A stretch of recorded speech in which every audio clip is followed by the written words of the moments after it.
There was nothing unusual about her, really, but her baptismal name may have been a sign of her destiny. Ursula Reitmeier was born on February 5, 1833, in the little village of Heidelfing in Bavaria, a large region in the southern part of Germany. She was one of 6 children, 4 of whom died at birth. When she was just a baby, her parents took her to St. Lawrence Church, not far from their home, to be baptized. There is little known of the life of Ursula and her family. However, the history of the area suggests that she grew up helping with farm chores, feeding chickens, cutting hay, and milking cows. We do know that her father and 4 of the children died when Ursula was young. Her mother and the other 2 children lived in the rectory of the church in Heidelfing, where her mother kept house for the priest who was Ursula's uncle, her mother's brother. The mid-19th century was a time of religious confusion and political unrest in Germany. Ursula's little village could not escape being touched by it. Most people there, we can assume, were well aware of the many Germans who were leaving their country for that country across the ocean known as the United States. However, it is probably safe to assume that most of them had not heard of a little river town on the Ohio called Louisville in the recently recognized state of Kentucky. However, as fate or providence would have it, one of their own, Ursula Reitmeier, would know this city well one day. It would be safe to say that religion played an important role in the family life of the Reitmeiers. Bavaria remained a predominantly Catholic section of Germany after the rise of Lutheranism. Churches dotted the countryside, and devotions abounded.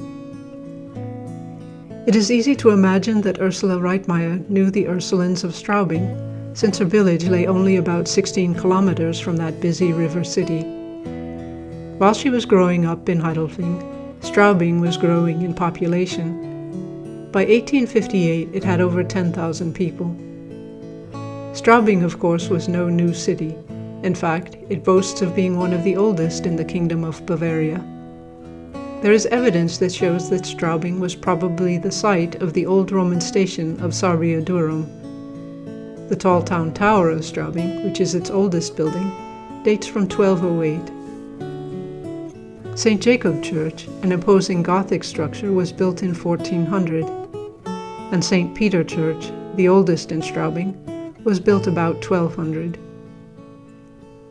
Perhaps we can guess that Ursula came on occasion to Straubing with people who were making the journey to buy iron or tin products, for plows or buggies, who were coming to replenish their supply of beer and wine, or who were bringing hides to be tanned.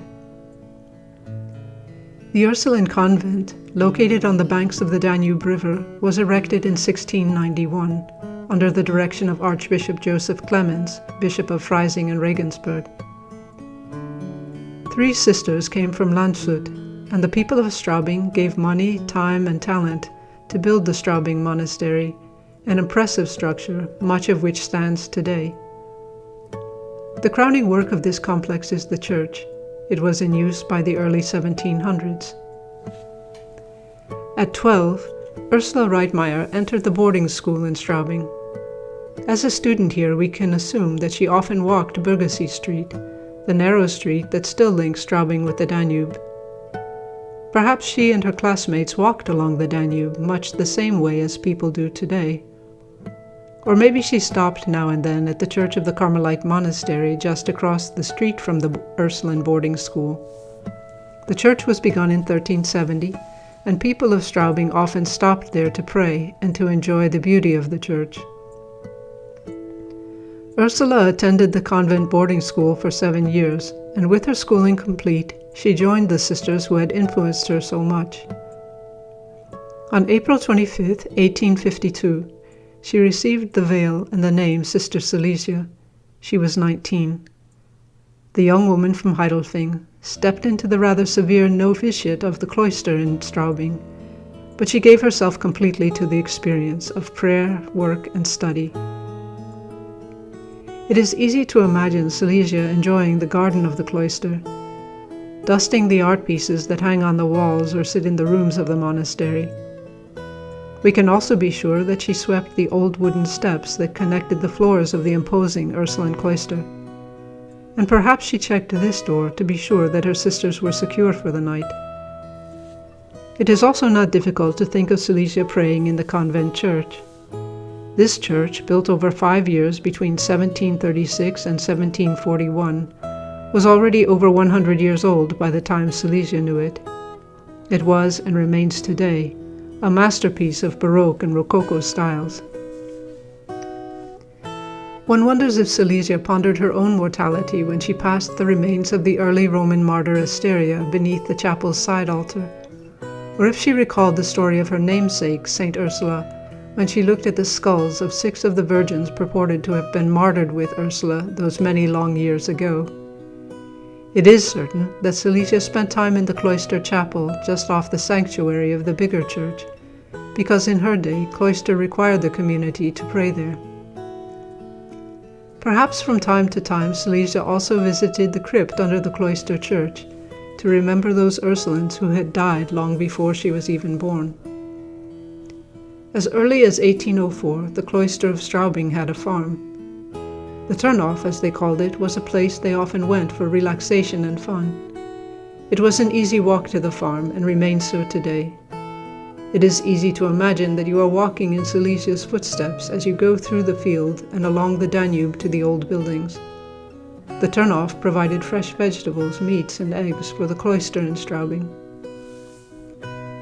Salesia lived in the Straubing cloister with the other sisters, not realizing exactly what part she would play in the salvation history of the daughters of Angela, and how the Spirit would use her as an instrument to carry the charism of Angela to Kentucky.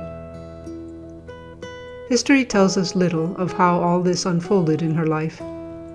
It seems, however, that there was a Franciscan priest, a native of Bavaria, Father Leander Straber, who became pastor of St. Martin Church, a German parish in Louisville, Kentucky. Father Leander saw the need of his people at that time to be educated. At the same time, Bishop Martin John Spalding of Louisville wanted sisters in his diocese. So it was Father Leander who would be asked to travel to Bavaria to search for an order of German sisters who could teach the children in their own language in St. Martin's School in the Louisville diocese. We can assume that Father Leander knew the Ursulines of his beloved Bavaria. Landshut, Würzburg, and Straubing, all situated close to one another, and all having histories intertwined. And so it was to Straubing that he went that August afternoon in 1858, and perhaps it was specifically to ask for Ursula Reitmeier, now Mother Salesia. Mother Josefa Leibler was superior of the Ursuline cloister at that time, and while at first she would not listen to talk of sending 3 sisters to America, she must have been open to hearing of the mission work in the United States. We must assume that Father Leander was honest when he spoke to the sisters about the hardships of living in Louisville. It was a good-sized city by 1858, and it was rapidly expanding in all directions from the river. The Irish, French, and Germans made up most of the Catholic population. Louisville, of course, was nothing like Straubing. Father Leander probably told the sisters they would have none of the security of the cloister, at least not at first. All of that would have to be built from the beginning. No doubt, Father Leander also told the sisters of the political unrest in the city and of the anti-Catholic bias that was showing its ugliness at that time. While it is pure speculation, it is possible to imagine that Father Leander spoke with the sisters in their chapel. Of course, Salesia Reitmeier would have been there. History does not record exactly how the Ursulines of Straubing decided just who would go to Louisville, but given the tradition of the time and the monastery, Mother Josefa and her advisors probably picked the sisters after prayer and discussion. There is one letter to the Bishop of Regensburg that suggests that the chapter of the cloister might have helped in the decision. It reads, "When the Lord Leander Straber, Order of St. Francis and pastor in Louisville in North America, was sent by his most reverend bishop to Bavaria to request religious, well adapted for educating girls, from the monastery of St. Ursula, Straubing, we willingly gave our consent to his petition. After calling together the consultors of the monastery, and after due investigation in Christ, we send in the Lord the esteemed virgins, Salesia Reitmeier, Pia Schönhofer, and Maximilian Zwinger, with the provisions that they remain affiliated with the congregations to which they are attached by their sacred vows until the monastery be erected and has made sufficient growth. There is a story, however, that has been passed down over the years, a kind of prophetic story.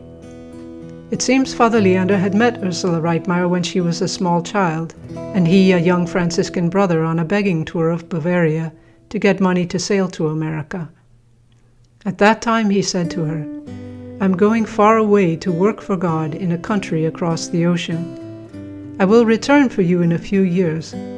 During my absence you must prepare yourself well and become a sister so that I can take you back with me to help in the work of my school in Louisville."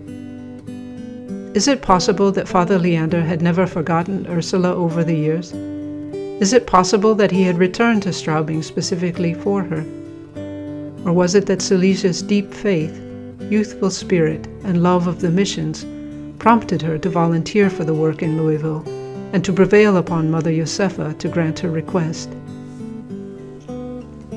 Salesia, who is now 26, was picked to lead the group of 3 Ursulines who would start the foundation in Louisville.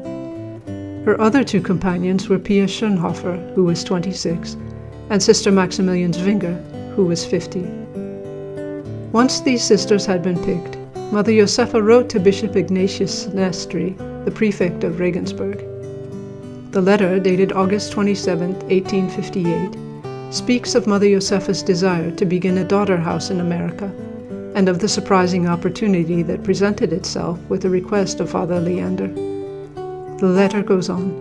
He, Father Leander, especially asks for the teacher and choir sister Mother Salesia Reitmeier. She has had an excellent education and is pious, zealous, and courageous, and offers herself for the new establishment with joy. But one alone would not suffice.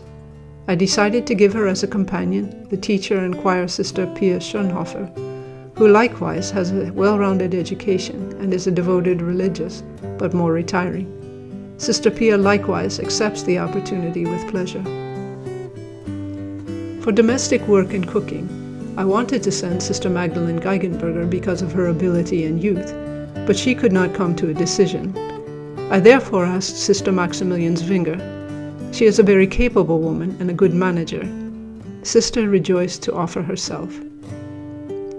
Bishop Sinestri's letter, giving the necessary permission to go forward with the plan, reached Straubing on September 10th. By September 13th, the 3 women had packed their possessions for the New World, and with 85 Deutschmark in their pocket and a guitar to make music, Salesia and her companion set out to Regensburg for their personal interview with Bishop Sinestri. One can easily imagine the trip along the beautiful Danube River, which winds its way through Bavaria and passes Regensburg.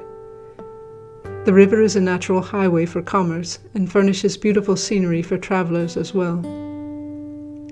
History tells us that Bishop Sinestri, who had just been consecrated Bishop of Regensburg in 1858, was a man with pastoral skills and especially interested in fostering religious life in his diocese. We can safely conclude that even though he expressed some hesitancy, he wanted to have a foundation from his diocese begin a new house in America. So he prepared the necessary papers for Bishop Spalding of Louisville, assuring him that the sisters were coming with episcopal blessing and approval. However, the bishop did insist that he have the assurance of the community in Straubing that in the event that his project would prove unsuccessful or for any other reason, the sisters would always be welcomed back to the mother house in Straubing. Needless to say, the assurance was given. From Regensburg, the 3 went to Munich, where they were delayed by passport problems. However, the delay was nothing less than Providence again doing its share in getting the foundation in Louisville underway. By the time the passports were approved in Munich, the Austria, the ship on which they had booked passage, was out to sea. The next ship, the Ariel, would sail a few days later. It was on that ship that they learned the news of the tragedy that had befallen the Austria. A fire had caused the boat to sink, and all passengers went down with it. Had things gone as the sisters had planned, Salesia and her companions would never have reached Louisville, and there would be a different history to tell. The crossing took almost a month, and the voyage had its own dangers: a fire on board ship, and at sea, a collision with a Turkish man-of-war just before reaching New York Harbor. However, on October 23, 1858, the Ursulines from Straubing disembarked in the city of New York. Here they stayed for 3 days with Dominican sisters of Ratisbon, who had been their traveling companions and who had a house in Brooklyn. They then went by train to Cincinnati, and by riverboat to Louisville. It was October 31st, 1858.